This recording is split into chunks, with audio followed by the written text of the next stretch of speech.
I know that you're not fond of that term. Me myself, also like grinding it out, grinding from the gutter and everything else, and invest as many hours as possible and everything else. And do you feel that the sports scene is changing, at least in Europe, or at least in some parts of esport? Because it seems to me that it's in a way hard to change, like you said before. After 10 years of making a habit of something, it's hard to change, definitely. And then again, some of the top teams, especially maybe in Dota, in League of Legends, and those Koreans, Chinese teams, and etc., that in a way, maybe not publicly, but definitely promote that like grind mentality of investing 16, 18 hours a day into playing the game and everything else. I don't know. Do you feel it's a bit changing and it's going for the better? Yeah, I think it is. Yeah. It is. I would love to see what is the involvement of performance staff over the course of last 5 years, let's say. I would assume that it's going higher. There's a lot of colleagues that we have, and we have active communication with them, and more people are getting interested. There are courses and educations on how you can be part of this ecosystem. So I think that a big part of the change is the narrative that is being created inside of this ecosystem, because we are the ones who bring the narrative, but we're not the most important when it comes to changing the narrative. The most important are the players. So I'm always very happy and make sure to retweet, share, talk about it when a player mentions kind of bit of the approach that is changing, because does that go fast? Like fire spreads around, right? Even if it raises doubts, it's already good.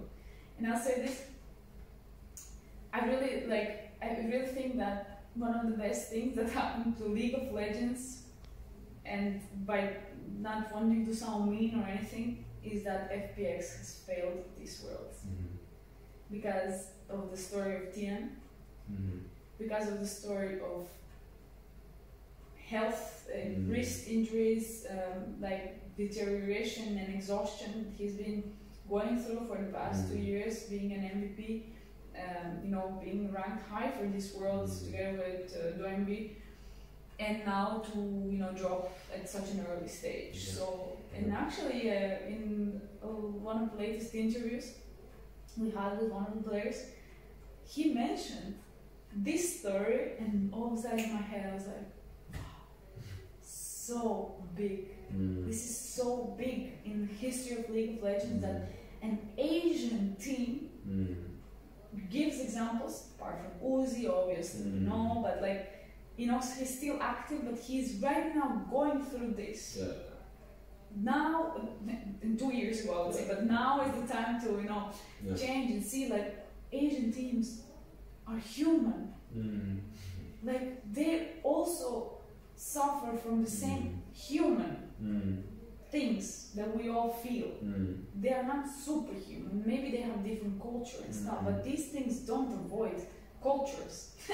They avoid people who take care of that, right? So I really see that it's changing, unfortunately, many times due to mistakes or really sad stories in the end. But I guess you need to fail and then fall to get back up and learn something new. So I've noticed the change of narrative. I've noticed that more players in the interviews bring forth these ideas.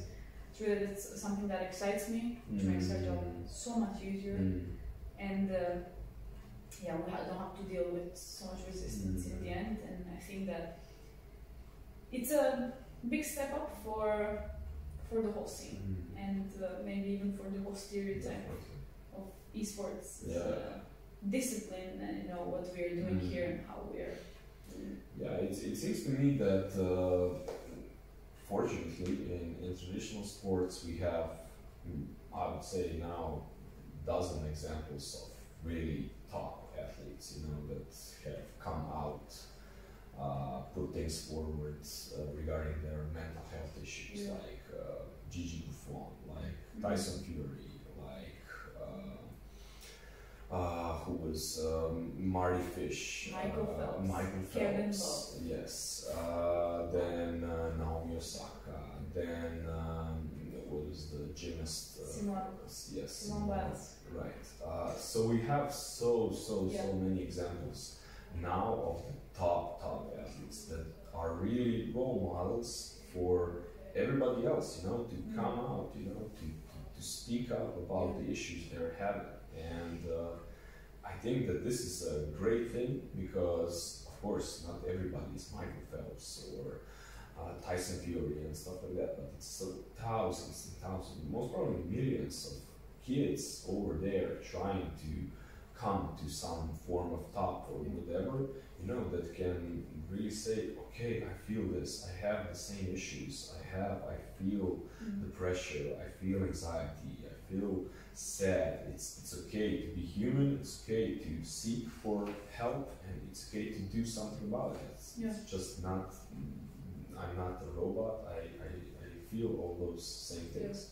And it seems to me how in traditional sport this shifted, you know, from that you have to stay tough and nothing can touch you, and if something touches you then you're a pussy, stuff like that, and to that mentality where it's okay to search for help, as you search for physical and fitness coach, as you search for a nutritional coach and stuff like that. And it seems to me that this is just something that is going to be even bigger and bigger and bigger in esport, because esport is really fast branch and fast industry, and it's catching a lot of the things from traditional sports, like sports psychologists as well, you know. So for sure, nice. I got goosebumps when you were mentioning those big names, because like how huge are those stories and how impactful. Like when Simone Biles in this Olympics, what she did this Olympics has changed the course for many athletes over the world.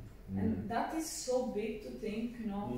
You took a step back, you showed yourself vulnerable, and you helped millions of people. And just any of the high performing gamers, if he, and I really want to give them credit, some of them have stepped out and talked about this, right? But we need more, we need it on a bigger level, we need carriers of these messages, more of them. And I think we're developing them. The more people we work with, I think they bring this message with them. Yeah, they bring it up. And as soon as you get to work with them, they start speaking about this in a normal way. You know, they're not ashamed anymore, which is like a big step up. To continue with that, what would be your advice for young, aspiring esports professional wannabes? I mean, maybe just a couple of advices, you know. First thing would be like, don't leave everything aside, and just have like one thing. That's unrealistic. Like, we're not one-dimensional creatures, and this is not going to help you. You know, like, yes, mechanical skills are built on the Rift, sure, okay. But for you to actually excel in something which you're looking for, this is not your approach, right? So this is the same with streaming, right? Look at these streamers, they're earning billions of euros, dollars, whatever. I'm going to be that, you know, and then you start streaming and you have like 4 viewers, and then you get frustrated, and then you don't have friends next time you turn around and stuff like that. So I would say like straight away, and be careful with like, and this again sounds heroic. I've dropped everything in my life to become the best, and I have given up on everything, and we are congratulating on that. Why? Yes, hard work and effort is remarkable, but let's not be stupid here, right? Because most of those that begin like that do not end up there. Those who do, why do we assume that most of them who do reach that part have reached it in this way? Because few of them mentioned it, right? because it's very easy to believe in something like working 24, like playing 16 hours for like 5 years, for sure you're going to reach those. Yeah. Who says that ever? Like, those who do, like, don't have a clue what they're talking about, or haven't seen how it can actually hit you, you know, from the other direction when you're the least prepared. So, yeah, there are different ways and that you can reach success, and we gotta stop being machines and robots in the way that you copy and the filter is nowhere to be found, and then you just execute, copy, execute. Like, this is why you have this beautiful brain in here for, like, be a filter and understand why you're doing stuff that you're doing, become curious about it, look, reach out. For me, this is really something I say, and people really, when they listen to the interview, they try and then they text me, and I respond, like, and people will respond, right? Maybe not the players, but I would say try, right? So compare your ways, like, learn a lot, learn about performance will help you in your career, in your personal life, and have continuous something, continual improvement and continual approach, and we don't have to change because of a fad, you know, like something is a trend now and Asian teams are doing it like that. Steady, right? Steady and clear, going forward, you know, becoming just a little bit better in focused approach in this aspect. So I think good things will come eventually, but there is not only one way to success. Yeah, I totally agree to that. Totally agree.